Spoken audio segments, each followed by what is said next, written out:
Assalamualaikum warahmatullahi wabarakatuh. Salam sejahtera bagi kita semua. Perkenalkan, kami dari kelompok 2 yang beranggotakan Andi Nur Awaliyah Arif, NPM 204060401 dan saya Magdalena Martinus, NPM 204060426. Kami akan membawakan materi tentang kebutuhan peserta didik.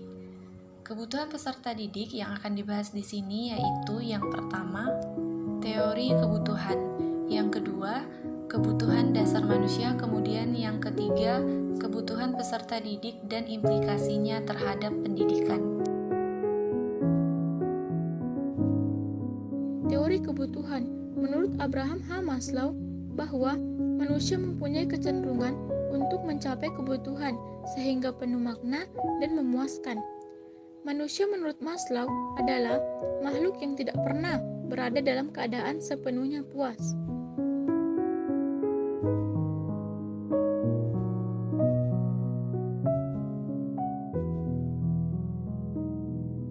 Miss Callen membedakan 3 jenis kebutuhan, diantaranya adalah sebagai berikut. Yang pertama, kebutuhan untuk berprestasi. Kebutuhan untuk berprestasi adalah kebutuhan untuk bersaing atau melampaui standar pribadi.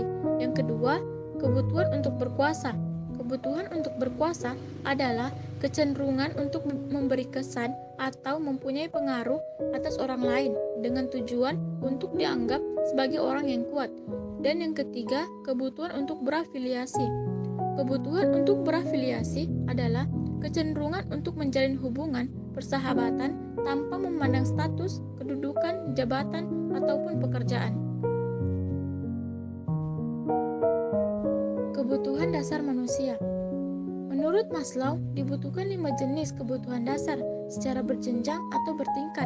Yang pertama, kebutuhan fisiologi. Kebutuhan fisiologi merupakan kebutuhan yang paling utama karena berkaitan langsung dengan kondisi fisik dan kelangsungan kehidupan. Yang kedua, kebutuhan akan rasa aman dan perlindungan. Kebutuhan akan rasa aman dan perlindungan ialah kebutuhan yang mendorong individu untuk memperoleh ketentraman, kepastian, dan keteraturan dalam lingkungan. Yang ketiga, kebutuhan akan rasa kasih sayang dan memiliki.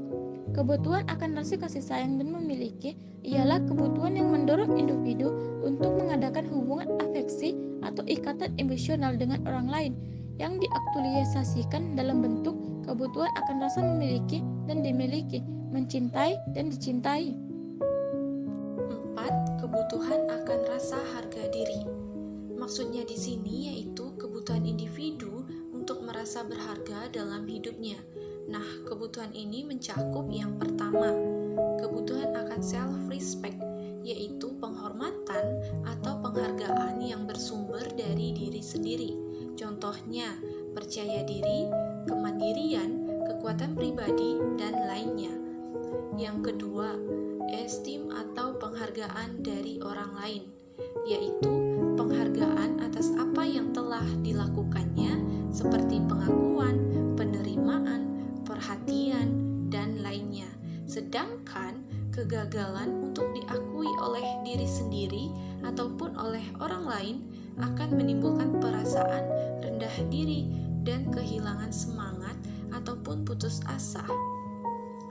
5. Kebutuhan akan aktualisasi diri. Maksudnya yaitu kebutuhan untuk menjadi yang sesuai dengan keinginan dan potensi dirinya. Dengan kata lain, kecenderungan untuk berjuang menjadi apa saja yang mampu kita raih, motif yang mendorong kita untuk mencapai potensi secara penuh dan mengekspresikan kemampuan kita yang unik. Kebutuhan peserta didik dan implikasinya terhadap pendidikan. Yang pertama, kebutuhan jasmani. Kebutuhan jasmani di sini maksudnya kebutuhan dasar setiap manusia yang bersifat insting dan tidak dipengaruhi oleh lingkungan dan pendidikan. Contoh, kebutuhan peserta didik yang mendapat perhatian dari guru di sekolah seperti makan, minum, pakaian, oksigen, istirahat, dan gerak-gerak jasmani lainnya. 2. kebutuhan akan rasa aman. Kebutuhan akan rasa aman yaitu kebutuhan yang sangat penting bagi peserta didik dan sangat mempengaruhi tingkah laku peserta didik. Nah, hilangnya rasa aman dalam diri siswa akan memicu munculnya perasaan cemas, takut, gelisah, dan lainnya. Di samping itu pula dapat menyebabkan rusaknya hubungan intrapersonal dengan orang lain, membangkitkan rasa benci terhadap orang yang sudah menjadi penyebab hilangnya rasa aman dalam dirinya. Yang ketiga, kebutuhan akan rasa kasih sayang. Nah, peserta didik juga membutuhkan rasa kasih sayang.